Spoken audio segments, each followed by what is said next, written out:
മസ്ജിദുൽ ഹറം ഇരുമഹറമിന്റെ കാര്യമേധാവിയാകുന്ന അബ്ദുറഹ്മാൻ സുദൈസി ബഹുമാനപ്പെട്ടവർ, അദ്ദേഹം ഒരിക്കൽ ഖുത്ബ ഓതിക്കൊണ്ടിരിക്കുമ്പോൾ അദ്ദേഹം പറയുന്നു, കുട്ടികളെ കുറിച്ച് പറഞ്ഞുകൊണ്ടിരിക്കുമ്പോൾ പറയുന്നു, മാതാപിതാക്കളുടെ പ്രാർത്ഥന ശ്രദ്ധിക്കണേ. ശാപവാക്കായിട്ടായാലും അല്ലാതെ ആയാലും കുട്ടികളുടെ മേലുള്ള ദുആ അല്ലാഹു ഇജാബത്ത് തരും.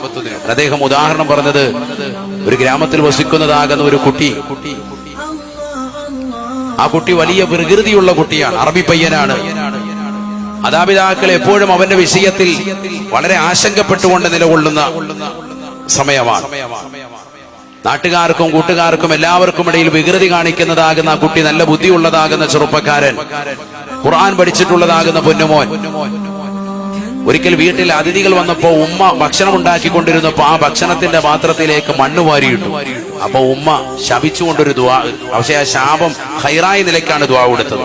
അള്ളാഹു നിന്നെ മക്കത്തെ ഇമാമാക്കട്ടെ എന്ന് പറഞ്ഞുകൊണ്ടൊരൊറ്റ ദുആ. എന്നിട്ട് അദ്ദേഹം അത് പറഞ്ഞിട്ട് ഖുതുബക്കിടയിൽ വിങ്ങിപ്പൊട്ടിയിട്ട് പറയുന്നു, ആ പറയുന്ന വ്യക്തിയാണ് നിങ്ങൾക്ക് മുന്നിൽ ഖുതുബ ഓതിക്കൊണ്ടിരിക്കുന്ന അബ്ദുറഹ്മാൻ ഇബ്നു സുദൈസ് എന്ന് പറയുന്ന ഈ വിനീതൻ എന്ന് അദ്ദേഹം പറയാണ്.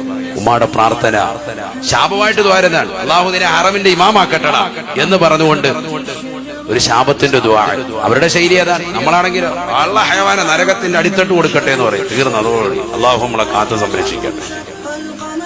ആ ഉമ്മയുടെ ദുആ അള്ളാഹു കബൂലാക്കി. സഹോദരങ്ങളെ,